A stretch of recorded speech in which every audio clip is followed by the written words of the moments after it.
اب آتے ہیں امام جعفر صادق علیہ الصلوۃ والسلام.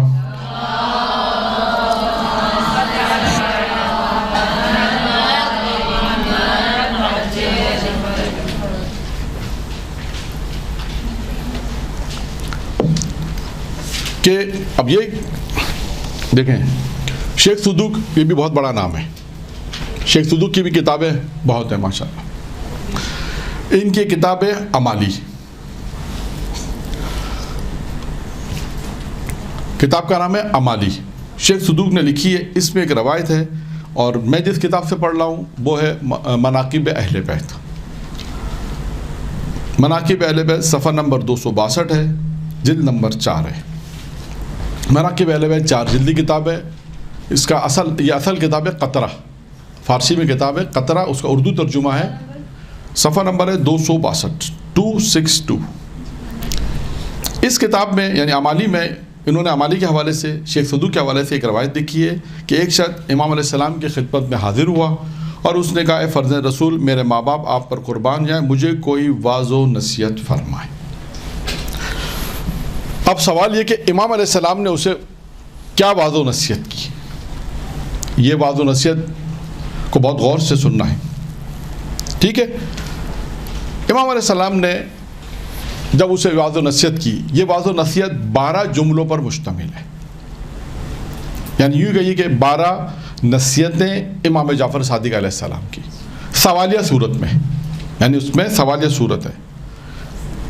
کیا ہے؟ نمبر ایک کیا ہے؟ امام علیہ السلام نے فرمایا اگر اللہ تعالیٰ نے تمہاری روزی کا ذمہ یعنی خدا نے تمہاری روزی کا ذمہ لیا ہے, ذمہ دار ہے, تو محزون اور مغمون کیوں ہونا؟ نہ انسان مغموم ہو نہ انسان محزون ہو. کہ جب اللہ نے روزی دینی ہے, اللہ نے روزی کا ذمہ اپنے ذمہ رکھا کہ روزی میں دوں گا. اور آپ دیکھیے کہ یہ انسانی زندگی کا بہت اہم معاملہ ہے. روزی جو ہے کہ انسان کا اللہ پر کتنا بھروسہ ہوتا ہے. یہ انسان اپنی زندگی میں دیکھے گا کہ کتنا زیادہ بھروسہ ہوتا ہے. پہلی چیز کیا ہے؟ پہلی چیز امام علیہ السلام نے فرمایا اللہ تعالیٰ نے تمہاری روزی کا جب ذمہ دار ہے تو محزون اور مغمون تو کس لیے انسان, یہ سوال یہ تو کس لیے, تو انسان محزون غمگین کیوں ہو رہا ہے؟ یعنی یہ سوالیہ جسے ہم کہتے ہیں سوالیہ جملہ. نمبر 1. نمبر 2, اگر روزی تقسیم شدہ ہے تو پھر حرص اور لالچ کس لیے؟ یعنی ہر سوال کے جواب میں یہ آئے گا, سوال میں یہ آئے گا کس لیے, یعنی سوالیہ جملہ جسے ہم کہتے ہیں نا یہ کام کس لیے. امام علیہ السلام نے دوسرا نقطہ کیا فرمایا, دوسری نصیحت کیا فرمائی؟ امام نے فرمایا اگر روزی تقسیم شدہ ہے, پتہ ہے معلوم ہے کہ روزی پروردگار عالم سب کی روزی دے رکھی ہے, تو پھر انسان پھر یہ لالچ کیوں, پھر یہ حرص کس لیے, یہ لالچ کس لیے؟ اب دیکھیں روزی کی بات آئی تو یہاں پر کیونکہ دونوں جملے جو ہیں وہ روزی کے اعتبار سے تھے, تو یہاں پر جناب لقمان کی ایک وصیت اپنے بیٹے کے نام ہے وہ میں بیان کر دوں کیونکہ اس کا تعلق بھی اس موضوع سے ہے. شاید آپ نے پہلے سنی ہو لیکن بہرحال موضوع کے اعتبار سے تو اس کو میں بیان کر دوں. جناب لقمان نبی نے اپنے بیٹے کو ایک وصیت کی, اور وصیت کیا کی؟ نصیحت کیا کی کہ انسانی زندگی کے اسی روزی کے معاملات کا انسان کے متعلق فرمایا انسان کیا ہے. کیا دیکھو بیٹا اللہ نے انسانی زندگی کے 4 مرحلے, اس کو میں اپنے الفاظ میں بیان کرتا ہوں. انسانی زندگی کے 4 مرحلے, کتنے مرحلے ہیں؟ 4 مرحلے. نمبر 1 کا جب انسان ماں کے شکم میں تھا تب بھی اللہ نے اسے روزی دی اور وہ کچھ کر نہیں سکتا تھا. نمبر 2 کا جب وہ ماں کے شکم سے باہر آیا تب بھی کچھ نہیں کر سکتا, تب بھی اللہ نے اسے روزی دی. تیسرا مرحلہ کیا ہے؟ کہ جب وہ اس مرحلے تک پہنچا 20 سال 18 سال تک, یعنی یہ جو پیریڈ تھا 2 سال 4 سال 5 سال 10 سال 12 سال 18 سال, یعنی یہ جو پیریڈ تھا یہ تیسرا مرحلہ تھا. جب بھی یہ کچھ نہیں کر سکتا تھا خدا کہتا ہے, جناب لقمان کہتے ہیں خدا کہتا ہے ہم نے اسے روزی دی. 3 مرحلے ایسے ہیں, جناب لقمان اپنے بیٹے سے کہتے ہیں 3 مرحلے ایسے ہیں کہ انسان کچھ نہیں کر سکتا تھا, خداوند متعال نے اسے روزی دی. اب چوتھا مرحلہ کون سا ہے؟ جب وہ کچھ کر سکتا ہے تو اپنے خدا کے لیے خیال کرتا ہے پتہ نہیں خدا مجھے روزی دے گا یا نہیں دے گا. یہ انسان ہے. انسان کی حقیقت کو بیان کرتے ہوئے فرمایا کہ انسان یہ انسان ہے. یعنی جب وہ کچھ نہیں کر سکتا تھا خداوند متعال نے اسے روزی دی. وہ تمام مراحل بیان کر دیے. 3 مرحلے وہ ہیں. چوتھا مرحلہ وہ ہے کہ وہ کچھ کر سکتا ہے, اب کما سکتا ہے, باہر جا کے زحمت کر سکتا ہے, محنت کر سکتا ہے, اور اپنے خدا کے بارے میں یہ خیال کرتا ہے کہ پتہ نہیں خدا مجھے روزی دے گا یا نہیں دے گا. یہ اب آئیے اپنی اس روایت میں امام علیہ السلام کی جو وصیتیں تھیں, پہلی نصیحت بیان کر دی, دوسری تیسری نصیحت امام علیہ السلام نے اس سوال کے جواب میں, جس نے کہا مولا مجھے نصیحت کریں, امام نے تیسری نصیحت کیا کہ اگر حساب حق ہے تو مال کا جمع کرنا کس لیے؟ آپ دیکھیے امام توجہ تو دیتے ہیں کہ جب انسان کو یہ مال تمہارے پاس ہے اس کا حساب دینا ہے یا نہیں دینا؟ دینا ہے. اگر حساب برحق ہے, سب کو پتہ ہے یہ حساب حق ہے, تو امام فرماتے ہیں جب یہ حساب حق ہے تو پھر مال کا جمع کرنا کس لیے؟ یعنی انسان یہ سوچے کہ یہ مال جو جمع کر رہا ہے اس کا حساب کتاب دینا ہے, چاہے وہ 1 درہم کا ہو چاہے لاکھوں درہم کا ہو. جس کے پاس جو ملکیت ہوگی وہ انسان اس کا جواب دے گا. ٹھیک ہے. نمبر 4, اگر خداوند عالم کی طرف سے جزا حق ہے, جزا یعنی سزا و جزا, جو جزا یعنی انسان کو ثواب ملے گا, جزا یعنی پاداش ثواب, جب خدا کی طرف سے جزا حق ہے تو پھر یہ سستی کس لیے؟ پھر یہ انسان سستی کیوں کرتا ہے؟ جب انسان کو پتہ ہے کہ پروردگار عالم نے انسان کو خداوند متعال اس دنیا میں نیک عمل کرنے کی جزا دے گا, اس کو ثواب دے گا, تو پھر امام فرماتے ہیں کہ جب پتہ ہے کہ جزا حق ہے تو یہ سستی کس لیے؟ نمبر 5, خداوند متعال کی طرف سے سزا یعنی دوزخ ہے. معلوم ہے سب کو کہ خدا کی طرف سے سزا یعنی دوزخ ہے, تو پھر گناہ کس لیے؟ لماذا؟ پھر یہ کس لیے؟ یعنی امام دیکھیں کس پوری, جب انشاءاللہ گفتگو ختم ہوگی آپ دیکھیے گا کہ امام نے پوری زندگی گزارنے کے اصول بیان کر دیے. آپ اس کو یوں بھی کہہ سکتے ہیں امام کی 12 نصیحتیں یا امام نے زندگی گزارنے کے اصول بیان کیے. یعنی توجہ دلائی روزی کی طرف, حساب کتاب کی طرف, پھر حق جزا کی طرف کہ خدا روزے قید میں جزا دے گا, یہ حق ہے, یہ جزا ملنا حق ہے, تو پھر انسان کی سستی کس لیے؟ پھر امام نے فرمایا سزا یعنی دوزخ برحق ہے, سب کو معلوم ہے کہ جہنم ہے, دوزخ ہے, تو امام نے فرمایا پھر گناہ پھر کس لیے؟ اور آگے چلتے ہیں. اگر رائے حق میں خرچ کرنے کا عوض اللہ تعالیٰ کی طرف سے حقیقت ہے تو پھر بخل کس لیے؟ یعنی یہ معلوم ہے کہ خدا کے راہ میں اگر انسان خرچ کرے گا تو پروردگار عالم اس کو عطا کرے گا. یعنی امام فرماتے ہیں اگر رائے خدا میں خرچ کرنے کا عوض اللہ کی طرف سے حقیقت ہے, یعنی یہ سب کو معلوم ہے کہ ہم اللہ کے راہ میں اگر خرچ کریں گے تو اللہ ہمیں دے گا, یہ حقیقت ہے کہ خدا کے راہ میں خرچ کرو گے تو ملے گا. امام فرماتے ہیں جب یہ حقیقت ہے تو پھر بخل کس لیے, پھر یہ پیسہ جمع, یہ کنجوسی کس لیے, یہ انسان پیسے کو بچا کس لے رہا ہے, کیوں اللہ کے راہ میں خرچ نہیں کر رہا؟ یعنی تمام حقائق جب انسان کو معلوم ہے اس کے باوجود بھی امام توجہ دلا رہے ہیں. پھر اس کے بعد اگر موت برحق ہے تو پھر شادمانی یعنی خوشی کس لیے؟ اب دیکھیں موت برحق ہے, سب جانتے ہیں, امام فرماتے ہیں تو پھر یہ شادمانی اور خوشی کس لیے؟ 8واں جملہ, اللہ تعالیٰ کی بارگاہ میں حاضر ہونا حق ہے.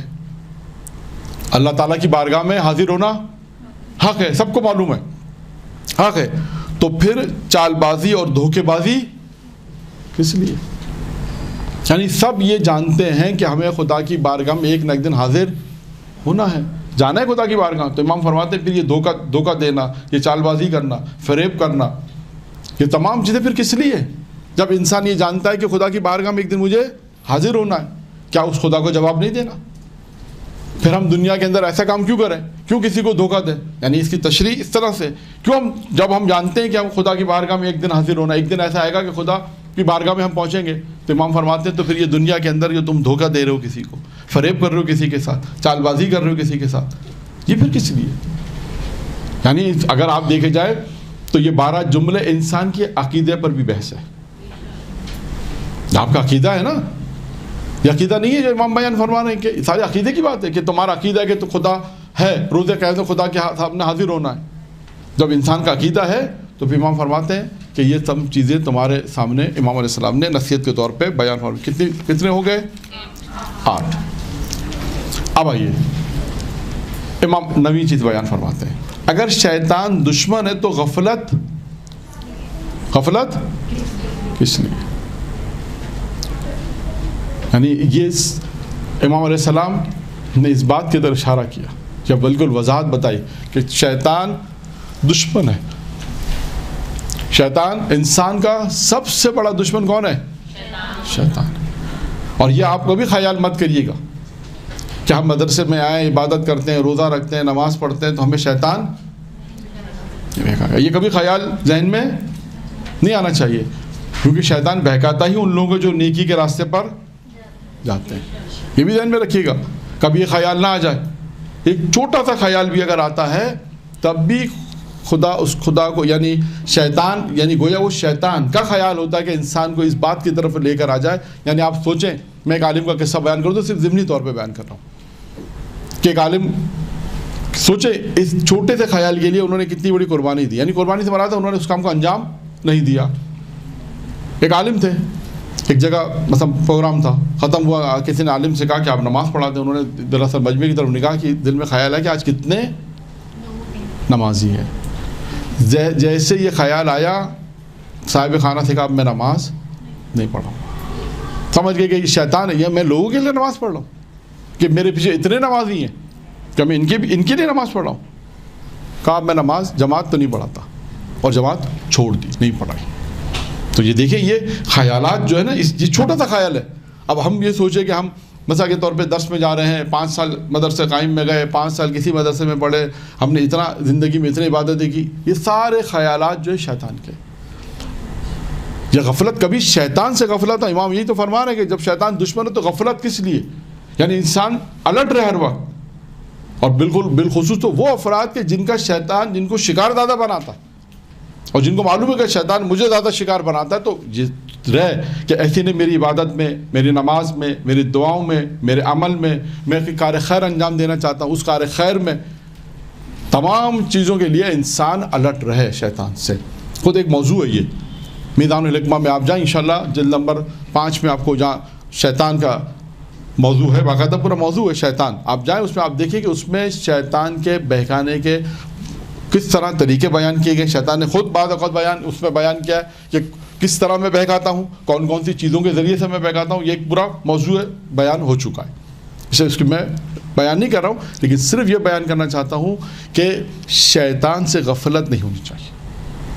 اور بالخصوص وہ افراد, وہ لوگ کہ جن کا تعلق دین سے زیادہ ہے, تاکہ وہ دین پھیلانے میں, دین کو بچانے میں, دین کو ترویج کرنے میں, ان تمام وہ افراد کیونکہ شیطان ان کے پاس زیادہ آتا ہے, ان کی عبادت میں, ان کی تبلیغ میں شیطان بہکانے کی پوری کوشش کرے گا. اور انسان اس وقت جب تک الرٹ نہیں رہے گا. خود دیکھیں قرآن مجید میں ایک سورہ اعراف کی آیت نمبر 201 غالباً کہ جہاں پر وہ اہم چیز بیان کی گئی خداوند متعال نے کہ وہ لوگ متقی افراد وہ لوگ ہیں جب شیطان انہیں مس کرتا ہے تو فوراً چونک جاتے ہیں. یعنی وہ متقی اگر کوئی ہوگا تو شیطان جیسی کوئی ان سے بہکانے کی کوشش کرے گا تو فوراً چونک جائے گا کہ یہ عمل شیطان کی طرف سے آیا ہے, لہٰذا اس پہ مجھے دیکھنا ہے کہ ایسا تو نہیں میرا عمل. بعض اوقات ہوتا ہے کہ انسان جاتا سیدھی راہ پر ہے, وہ یہ سمجھ رہا ہوتا ہے کہ میں صحیح کام کر رہا ہوں, لیکن اس کو یہ نہیں معلوم ہوتا یہ شیطان مجھے چلا رہا ہے. تو خیر اس جملے سے زیادہ تشریح سے زیادہ ضرورت نہیں ہے. اب آئیے نمبر 10 پر. نمبر 10 کیا ہے؟ پل صراط سے گزرنا حق ہے. پل صراط سے گزرنا حق ہے تو پھر خود بینی کس لیے؟ یعنی اپنے آپ کو بڑا سمجھنا کس لیے؟ خود بینی ایک عجب ہے, عجب بھی کہتے ہیں, اپنے آپ کو بڑا سمجھنا, میں ہوں. اور شیطان کے بہکانے کا ایک حربہ یہی ہے. جناب موسیٰ سے جب ملاقات ہوئی تھی نبی خدا سے, موسیٰ علیہ السلام سے, تو جہاں موسیٰ علیہ السلام نے پوچھا تھا کہ شیطان سے یہ پوچھا تھا کہ تم کس طرح لوگوں کو بہکاتے ہو، تو اس وقت شیطان نے جو طریقہ بیان کیا تھا اس میں ایک طریقہ یہ تھا کہ میں اس کے اندر عجب پیدا کرتا ہوں، خود بینی، کہ اپنے آپ کو بڑا سمجھنے لگتا، میں بڑا ہوں، میں ہوں، بس میں، میرے علاوہ کوئی نہیں، ہر جگہ میرا حکم چلے گا، اپنے آپ کو ہر چیز میں سمجھنا، بڑا سمجھنا کہ میں ہوں کا یہ خود بینی، جسے عجب بھی کہتے ہیں، انسان اپنی نیکیوں کو، اپنے کام کو بڑا سمجھتا ہے۔ اور ایک اور چیز ہے اپنی نیکیوں کو بھی زیادہ سمجھنا، شیطان یہ کہتا ہے کہ وہ چھوٹی چھوٹی نیکیاں کرتا ہے لیکن اس نیکیوں کو زیادہ سمجھنا۔ اور ایک تیسرا بیان کیا کہ گناہ کو اس کے سامنے چھوٹا کر دیتا ہوں، گناہ بڑا کرتا ہے، کہتا میں نے گناہ ہی نہیں کیا، چھوٹا گناہ انجام دے تو کیا فرق پڑتا ہے، یا چھوٹا گناہ بھی انجام دیتا ہے تو کہتا ہے چھوٹے گناہ سے کون سا مجھے خدا جہنم میں ڈال دے گا۔ تو خیر یہ تمام چیزیں شیطان کے وسوسے میں ہیں۔ سورہ ناس کی تفسیر میں جائیں تو آپ کو وہاں پر تفسیروں کا میں نے بتایا کہ انشاءاللہ اگر مطالعہ کرتے ہیں تو اس تفسیروں میں جائیں، وہاں پر وسوسے کا حل بھی بیان کیا ہے۔ شیطان آپ کے دل میں جو وسوسہ ڈالتا ہے، یہ وسوسہ کیا ہوتا ہے؟ یہ غیر محسوس طریقے سے انسان یا شیطان یا انسان، کوئی بھی انسان کے دل میں خیال ڈالتا ہے۔ آپ کے دل میں اگر کوئی وسوسہ آ رہا ہے تو وسوسہ کیا ہے؟ غیر محسوس طریقے سے، اگر آپ کو پتہ بھی نہیں چلے، غیر محسوس ہی کہتے ہیں۔ لیکن یہ وہ لوگ سمجھ سکتے ہیں کہ جنہوں نے تقوی، متقی، پرہیزگاری، گناہوں سے بچے ہوں گے۔ اس وقت دیکھیں شیطان آخری وقت تک نہیں چھوڑے گا، یہ ذہن میں رکھیے گا، آخری وقت تک کہتے ہیں جب تک روح نہیں نکل جاتی اس وقت تک وہ ان کے پیچھے لگا رہتا ہے۔ اور یہاں پر بھی بات وہی آ گئی کہ خدا چھٹے امام فرماتے ہیں اگر پورے صراط سے گزرنا حق ہے تو پھر خود بینی کس لیے؟ اپنے آپ کو بڑا سمجھا، آپ کو سب کو پورے صراط سے گزرنا ہے۔ پھر اس کے بعد امام نے فرمایا اگرچہ یہ قضاء و قدر، اگرچہ یہ قضاء و قدر، یہ چیزیں جو انسانی زندگی میں آتی ہیں قضاء و قدر کے ذریعے ہے، یعنی انسان کی زندگی میں جو چیزیں قضاء و قدر یعنی خداوند متعال نے جس کے لیے تعین کر دیا ہے کہ مصیبت آئے گی، پریشانی آئے گی، یہ قضاء و قدر کی بحث ہے۔ امام فرماتے ہیں اگر یہ چیزیں قضاء و قدر کے ذریعے ہیں تو حزن اور غم کس لیے؟ یعنی ہمیں پتہ ہے کہ خدا کی طرف سے قضاء و قدر کے کام، پروردگار کی طرف سے یہ ساری چیزیں زندگی میں انسان کا پیدا ہونا، انسان کا مرنا، انسان کے بعد تکلیفیں آنا، انسان پریشان ہونا، یہ خداوند متعال کی طرف سے قضاء و قدر ہے۔ امام فرماتے ہیں جب یہ قضاء و قدر خدا کی طرف سے تو پھر انسان کا یہ غم اور محزون ہونا کس لیے؟ کتنے ہو گئے؟ 11۔ اور آخری کون سا ہے؟ اب آخری 12واں، یعنی 12 نصیحتیں امام جعفر صادق علیہ السلام کی، کہ امام نے 12ویں نصیحت فرمائی اگر دنیا فانی اور بے اعتبار ہے تو پھر اس پر اعتماد کرنا اور اس کو دلدار یعنی اس میں اپنا دل لگانا کس لیے؟ کیا فرمایا امام نے؟ امام نے فرمایا یہ دنیا فانی ہے، یہ دنیا فانی، یعنی دنیا جو فانی دنیا ہے اور بے اعتبار ہے۔ اس دنیا کی دوسری صفت کیا ہے؟ پہلی صفت کیا ہے؟ فانی۔ دوسری صفت کیا بتائی؟ بے اعتبار، اعتبار ہی نہیں ہے دنیا کا، یہ بے اعتبار ہے۔ اور پھر اس دنیا پہ اعتماد کرنا، امام فرماتے ہیں یہ دنیا جو فانی ہے، بے اعتبار ہے، اس دنیا پر اعتماد کرنا اور اس دنیا میں دل لگانا یہ کس لیے؟ جب آپ نے اس بات کو فیصلہ کر لیا، پروردگار عالم نے آپ کو بیان کر دیا، خداوند متعال نے بیان کر دیا کہ دنیا فانی ہے، قرآن کی آیتیں آپ کے سامنے آئی، ائمہ معصومین کے ارشادات آپ کے سامنے، اقوال آپ کے سامنے، کہ امام نے فرمایا، خدا نے کہا یہ دنیا فانی ہے، یہ دنیا بے اعتبار ہے۔ امام فرماتے ہیں جب یہ دنیا بے اعتبار ہے تو پھر اس پہ اعتبار کرنا اور اس میں دل لگانا، اس کا دلدار بننا، اس کو دل دینا یا اس کے اوپر بھروسہ کرنا، امام فرماتے ہیں پھر یہ کس لیے؟ یہ سوال ہے۔ تو یہ 12 نصیحتیں امام علیہ السلام کی تھی۔ اگر آپ ان 12 نصیحتوں کو اگر انشاءاللہ غور سے دیکھیں گے تو اس کو یہ انسانی زندگی گزارنے کے اصول بھی ہیں۔ اس میں ہر موضوع کو امام علیہ السلام نے، آپ دیکھیں 12 موضوع گویا امام نے اس میں بیان کیے ہیں۔ قضاء و قدر کی بحث بھی بیان کی، پل صراط کا ذکر بھی کیا، شیطان کا ذکر بھی کیا، دنیا جو فانی ہے اس کا ذکر بھی کیا ہے۔ پھر اس کے بعد جو ہے خدا کی بارگاہ میں انسان کو حاضر ہونا، قیامت کا ذکر ہے، موت کا ذکر ہے، اللہ کی راہ میں خرچ کرنا، مال کا ذکر آ گیا، خداوند متعال کی سزا دوزخ کا ذکر آ گیا، خداوند جزا دے گا، یہ بھی قیامت کا ذکر آ گیا۔ اس کے بعد آپ دیکھیں حساب کتاب حرق ہے تو مال کا جمع کرنا، حساب و کتاب کا ذکر آ گیا، روزی تقسیم شدہ ہے، اللہ جب روزی دے رہا ہے یہ بھی تقسیم شدہ ہے، تو حرص اور لالچ کس لیے؟ اور اللہ تعالیٰ تمہاری روزی کا ذمہ دار ہے۔ یعنی آپ دیکھیں انسانی زندگی کا ہر موضوع امام علیہ السلام نے اس 12 نصیحتوں میں مکمل کر دی. درود پڑھے محمد و آل محمد.